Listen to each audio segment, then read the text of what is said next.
తెలంగాణ రాష్ట్ర రైతన్నలకు నమస్కారం అండి. Welcome back to BVG updates YouTube channel.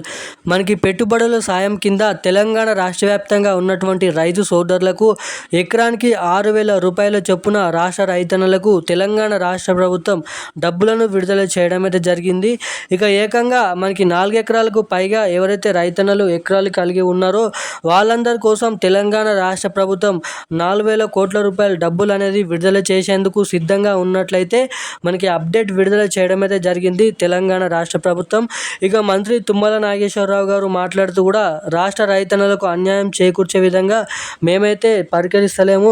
మనకి ఈ రైతు భరోసా ఎకరానికి 6,000 రూపాయల చొప్పున ఈ రోజు నుంచి మళ్ళీ 4 ఎకరాలకి పైగా ఉన్నటువంటి రైతన్నల ఖాతాలలో అర్హులై ఉన్నటువంటి సాగులో ఉన్నటువంటి రైతన్నలకు సహాయం చేసే విధంగా పెట్టుబడుల సాయం కింద ఈ డబ్బులను ఈ రోజు నుంచి విడుదల చేస్తున్నామని అయితే చెప్పడం అయితే జరిగింది.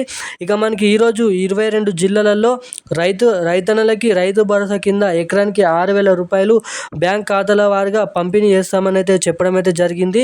ఇక ఇదంతా చూసుకున్నట్లయితే మనకి జనవరి 27వ తారీఖు నుంచి విడుదల వారీగా మొదటి విడత 1 ఎకరానికి, రెండో విడత 2 ఎకరాలకి, 3, 4, 5 మనకి 4 ఎకరాల వరకు ఈ రైతు భరోసా నిధులను అయితే పంపిణీ చేయడం అయితే జరిగింది. మనకి మార్చి 31వ తారీఖు వరకు అయితే 5 ఎకరాల లోపు రాష్ట్ర రైతన్నల ఖాతాలలో డబ్బులను పంపిణీ చేస్తామని హామీని అయితే ఇవ్వడం అయితే జరిగింది. ఇక మనకి మార్చి అయిపోయినప్పటికి వచ్చింది, ఏప్రిల్ అయిపోయింది. ఇక మే కూడా మనకైతే జరగడం అయితే జరుగుతుంది. ఇక ఈ మే నెల చివరి వారం వరకు రాష్ట్ర రైతన్నల ఖాతాలలో 4 ఎకరాలకు పైగా ఉన్నటువంటి రైతన్నల ఖాతాలలో ఈ రైతు భరోసా నిధులను పంపిణీ చేయడానికి రాష్ట్ర ప్రభుత్వం గ్రీన్ సిగ్నల్ ఇవ్వడం అయితే జరిగింది. సో ఈరోజు ఏ జిల్లాలలో ఈ రైతు భరోసా నిధులు పంపిణీ చేస్తున్నారో తెలుసుకుందాము. సో అంతకంటే ముందు వీడియోని చూసిన ప్రతి ఒక్కరు లాస్ట్ వరకు అయితే వీడియోని అయితే చూడండి. అంతేకాకుండా మన ఛానల్ని ఫస్ట్ టైం ఎవరైనా చూస్తుంటే తప్పకుండా మన ఛానల్ని అయితే సబ్స్క్రైబ్ చేసుకొని ఈ వీడియోని అయితే లైక్ చేయండి. తప్పకుండా ఈ వీడియోని అయితే వీలైనంత మందికి అయితే షేర్ చేయండి. అంతేకాకుండా మన ఛానల్ని ఫస్ట్ టైం ఎవరైనా చూస్తుంటే ఇలాంటి కీలకమైన అప్డేట్స్ కోసం ఛానల్ని అయితే సబ్స్క్రైబ్ చేసుకొని వీడియోని అయితే లైక్ చేసి వీడియోని అయితే షేర్ చేయండి. సో ఇక ఏమాత్రం లేట్ చేయకుండా వీడియోలకైతే వెళ్ళిపోదాం.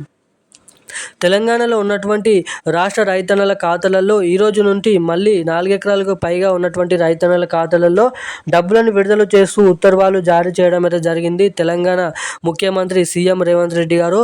ఇంకా అంతేకాకుండా ఈ రైతు భరోసా నిధులు అనేది మళ్ళీ పడకుండా ఉండొద్దంటే మీ బ్యాంక్ ఖాతాకి తప్పకుండా ఈకేవైసీ ఎన్పిసిఐ లింక్ అనేది చేపించుకొని ఉన్నట్లయితే ఈరోజు పంపిణీ చేస్తున్నటువంటి రైతు భరోసా నిధులు అనేది నేరుగా తొందరగా మీ ఖాతాలోనైతే జమ కావడానికి ఇక్కడ చాలా వరకు అయితే అవకాశాలు ఉంటాయని అయితే విడుదల చేయడం అయితే జరిగింది. ఇక మనకి ఎవరైతే రాష్ట్ర రైతన్నల ఖాతాలలో డబ్బులు అనేది పడకుండా తొందరగా పడాలంటే మీ ఖాతాకి తప్పకుండా ఈకేవైసీ ఎన్పిసిఐ లింక్ అప్డేట్స్ అనేది చేయించుకొని అయితే ఉండండి. ఇక ముఖ్యంగా ఈరోజు ఏ జిల్లాలలో రాష్ట్ర రైతన్నల ఖాతాలలో రైతు భరోసా నిధులు పంపిణీ అవుతున్నట్టుగా ఇక్కడ మీరు గమనించినట్లయితే మనకి ఏదైతే నాగర్ కర్నూల్, ఆదిలాబాద్, నిర్మల్, వికారాబాద్, మంచిర్యాల్, వనపర్తి, మెదక్, సిద్దిపేట, కామారెడ్డి, రంగారెడ్డి, మేడ్చల్, మల్కాజ్గిరి, హైదరాబాద్, సికింద్రాబాద్ వంటి ప్రాంతాలలో ఈరోజు రాష్ట్ర రైతన్నల ఖాతాలలో 4 ఎకరాలకి పైగా 10 ఎకరాలు పట్టా కలిగి ఉన్నటువంటి రైతన్నల ఖాతాలలో మనకి 4,000 కోట్ల రూపాయలు రాష్ట్ర రైతన్నల ఖాతాలలో నిధులను సర్దుబాటు చేస్తున్నట్టుగా అప్డేట్ అనేది విడుదల చేశారు తెలంగాణ రాష్ట్ర ప్రభుత్వం. ఇక రాష్ట్ర రైతన్నల ఖాతాలలో ఈ డబ్బులను ఎటువంటి అవకతవకలు లేకుండా మీ ఖాతాలో కావాలంటే తప్పకుండా ఈకేవైసీ ఎన్పిసిఐ లింక్ అనేది చేయించుకొని అయితే ఉండండి. సో అప్పుడు మాత్రమే మీ ఖాతాలలో ఈ రైతు భరోసా నిధులు చాలా వరకు అయితే జమ కావడానికి ఇక్కడ అవకాశాలు ఉంటాయని అయితే మీరు ఇక్కడ గమనించవచ్చు. సో ఇక ఈ రోజున్న కీలకమైన అప్డేట్స్ అయితే ఇవి. ఇలాంటి మరిన్ని అప్డేట్స్ కోసం మన ఛానల్ని సబ్స్క్రైబ్ చేసుకొని ఉండండి. Thank you guys.